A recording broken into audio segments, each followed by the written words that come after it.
नमस्कार।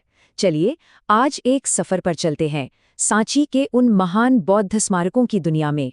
हम कोशिश करेंगे उन पत्थरों में छिपी कला और इतिहास की परतों को खोलने की।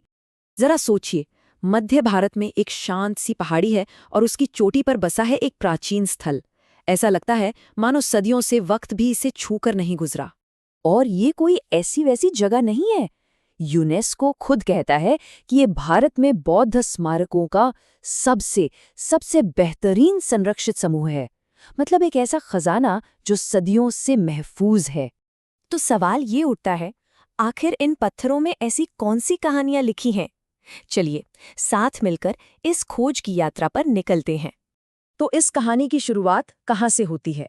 ये शुरू होती है इस स्थल के संस्थापक से, महान मौर्य सम्राट अशोक से। देखिए, सांची की कहानी कोई 1-2 साल की नहीं, बल्कि लगभग 1500 साल लंबी है। ये टाइमलाइन उसी सफर को दिखाती है, मौर्य वंश से शुरू होकर गुप्त काल तक, और फिर सदियों तक गुमनाम रहने के बाद इसकी शानदार वापसी तक। सांची को समझने के लिए सबसे पहले उसकी सबसे खास चीज को समझना जरूरी है, स्तूप। अब ये सिर्फ एक बिल्डिंग या गुंबद नहीं है, ये बुद्ध के ज्ञान, उनके प्रबुद्ध मन और उनके परिनिर्वाण का प्रतीक है। तो इसकी नींव कैसे पड़ी? कहानी जाती है कलिंग युद्ध तक। कहते हैं उस युद्ध के बाद सम्राट अशोक का दिल पूरी तरह बदल गया। उन्होंने बौद्ध धर्म अपना लिया और फिर उन्होंने ही यहाँ बुद्ध के अवशेषों पर ईंटों का एक सादा सा स्तूप बनवाया। साथ ही एक स्तंभ भी लगवाया ताकि संघ में यानी बौद्ध भिक्षुओं में एकता बनी रहे। बस यहीं से सांची की ये पवित्र यात्रा शुरू हुई। लेकिन कहानी सिर्फ अशोक तक ही सीमित नहीं रही। ये तो बस शुरुआत थी। आने वाली सदियों में अलग अलग राजवंशों ने अशोक के इस मूल ढांचे को एक ऐसा रूप दिया, एक ऐसा भव्य स्मारक बना दिया जिसकी कल्पना भी नहीं की जा सकती थी। तो इसका मतलब साफ है, जो महान स्तूप हम आज देखते हैं वो एक बार में नहीं बना। सोचिए, ये एक केक की परतों जैसा है। सबसे अंदर अशोक का ईंटों वाला कोर, फिर शुंग वंश ने इस पर पत्थर की एक परत चढ़ाकर इसे डबल साइज का कर दिया, और आखिर में जैसे केक पर आइसिंग होती है, सातवाहनों ने इसे 4 शानदार तोरणों से सजा दिया। इतिहास की अलग अलग परतें एक के ऊपर एक। और इन सभी बदलावों के बाद जानते हैं इस महान स्तूप का डायमीटर कितना हो गया? पूरे 36 मीटर, यानी लगभग 120 फीट। सोचकर देखिए कितनी विशाल संरचना रही होगी। अब आते हैं सांची के ताज के असली हीरो पर, इसके तोरणों पर। ये सिर्फ एंट्री गेट्स नहीं है, नहीं, ये तो पत्थर में लिखी हुई कहानियों की पूरी पूरी किताबें हैं। और सबसे हैरान करने वाली बात, ये जो इतनी बेहतरीन, इतनी बारीक नक्काशी है ना, ये असल में विदिशा के हाथी दांत के कारीगरों ने की थी। जरा इमेजिन कीजिए, जो हाथ हाथी दांत जैसी नाजुक चीज पर काम करते थे, उन्होंने जब पत्थर पर अपनी कला उतारी तो क्या कमाल कर दिया होगा। चलिए अब सांची की सबसे अनोखी, सबसे अलग कला पर बात करते हैं। वो है बुद्ध को बिना उनका इंसानी रूप दिखाए चित्रित करना। हाँ, ये बहुत इंपॉर्टेंट बात है। शुरुआती दौर में कलाकारों ने बुद्ध की मूर्ति नहीं बनाई।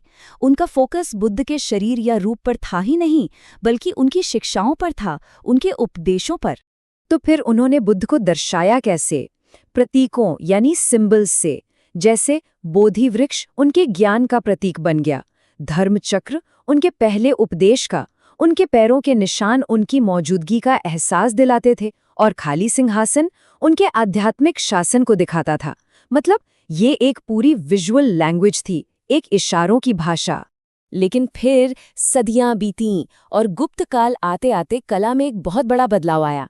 पहली बार सांची में बुद्ध को इंसानी रूप में दिखाया गया, और बस यहीं से बौद्ध कला का एक बिल्कुल नया अध्याय शुरू हो गया। लेकिन सांची का इतिहास सिर्फ बनने और संवरने का ही नहीं है, इसमें एक दौर गुमनामी का भी है, और फिर उसे दोबारा खोज लिए जाने की एक दिलचस्प कहानी भी। हुआ ये कि 12वीं शताब्दी के बाद लोग धीरे धीरे इस जगह को भूल गए, और फिर सैकड़ों साल बाद 1818 में एक ब्रिटिश जनरल हेनरी टेलर ने इसे फिर से दुनिया के सामने लाया। आप सोचिए, लगभग 600 साल तक, 600 साल ये अद्भुत जगह दुनिया की नजरों से दूर जंगल में छिपी पड़ी रही। बिल्कुल एक खोई हुई दुनिया की तरह जिसे अचानक से ढूंढ लिया गया हो। तो आखिर में सवाल ये है कि ऐसी क्या बात है सांची में कि ये आज भी दुनिया के सबसे इम्पोर्टेंट हिस्टोरिकल साइट्स में से एक माना जाता है। देखिए, यूनेस्को इसे सिर्फ एक स्मारक नहीं मानता। उनके लिए ये इंसानी रचनात्मकता का, उसकी क्रिएटिव जीनियस का एक मास्टरपीस है। ये बौद्ध वास्तुकला का एक प्रोटोटाइप है, एक आदर्श, और सबसे बढ़कर ये शुरुआती बौद्ध धर्म का एक ऐसा जिंदा सबूत है जो आज भी हमसे बात करता सा लगता है। अगर आसान शब्दों में कहें तो सांची शुरुआती बौद्ध धर्म की एक विजुअल बाइबल है, एक ऐसी खुली किताब जो एक ही जगह पर आस्था, कला और इतिहास की न जाने कितनी कहानियां सुनाती है, वो भी पत्थरों के जरिए। उन प्राचीन कलाकारों ने पत्थरों में ऐसी कहानियां गढ़ी जो आज भी जिंदा हैं।